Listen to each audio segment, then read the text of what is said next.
कोल्हापूरच्या केआयटी अभियांत्रिकी महाविद्यालयाच्या वतीने रविवारी अभिज्ञान या एकदिवसीय आंतरराष्ट्रीय विद्यार्थी परिषदेचे आयोजन करण्यात आले होते आणि या परिषदेच्या माध्यमातून विविध क्षेत्रातील कर्तबगार व्यक्तींसोबत विद्यार्थ्यांना थेट संवाद साधण्याची संधी सुद्धा मिळाली। मागील अनेक वर्षांपासून केआयटी कॉलेज मार्फत या परिषदेचे आयोजन केले जाते आणि यंदाच्या वर्षी सुद्धा अनेक मान्यवरांचे मार्गदर्शन हे विद्यार्थ्यांना लाभलेले दिसतंय। नुकत्याच पोलीस महानिरीक्षकपदी बढती मिळालेले नियुक्त झालेले वैभव निंबाळकर सर आपल्या सोबत आहेत। सर, कोल्हापूरमध्ये स्वागत आहे। काय सांगाल आज अभिज्ञानच्या माध्यमातून या ठिकाणी विद्यार्थ्यांना मार्गदर्शन करण्यासाठी?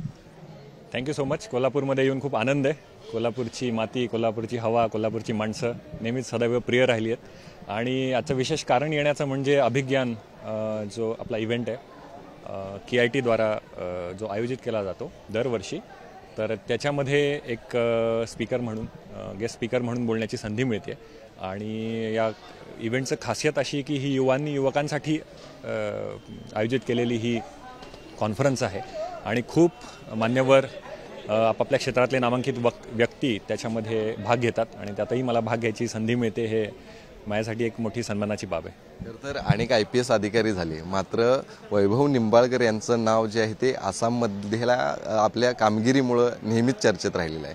त्या आसाममधल्या कामासंदर्भात थोडक्यात सांगा, त्यानंतर आपण त्या दंगली संदर्भात देखील चर्चा करू। खरं तर आपण ज्या मातीत जन्माला आलो, शिवाजी महाराजांची प्रेरणा घेऊनच आपण फक्त आपलाच विचार न करता सर्वांचा विचार जे महाराजांनी करायला शिकवलं, त्यानंतर सद्गुरू श्री वामनराव पै यांचे विचार माझ्या पाठीशी होते। त्यामुळे आसामसारख्या ठिकाणी काम करताना सुद्धा ती प्रेरणा घेऊनच आम्ही काम करत होतो।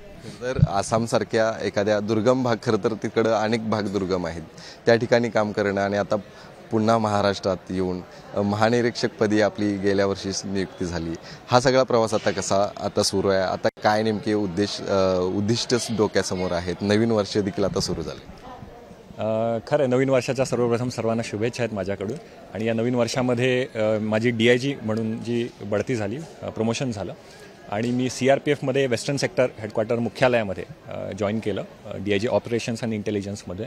आणि जे काही काम आहे आमच्या ज्या ज्युरिडिक्शनमध्ये महाराष्ट्र, गोवा, गुजरात असे 3 राज्य येतात, 2 युनियन टेरिटरीज येतात, तर काम आधीसारखंच काम करत राहायचं आहे। पोलीसमधला प्रत्येक दिवस चॅलेंजिंग आहे आणि आपलं बेस्ट द्यायचं आहे। कॅमेरामन ओंकार वळवडेसह शेखर पाटील, पुढारी न्यूज, कोल्हापूर।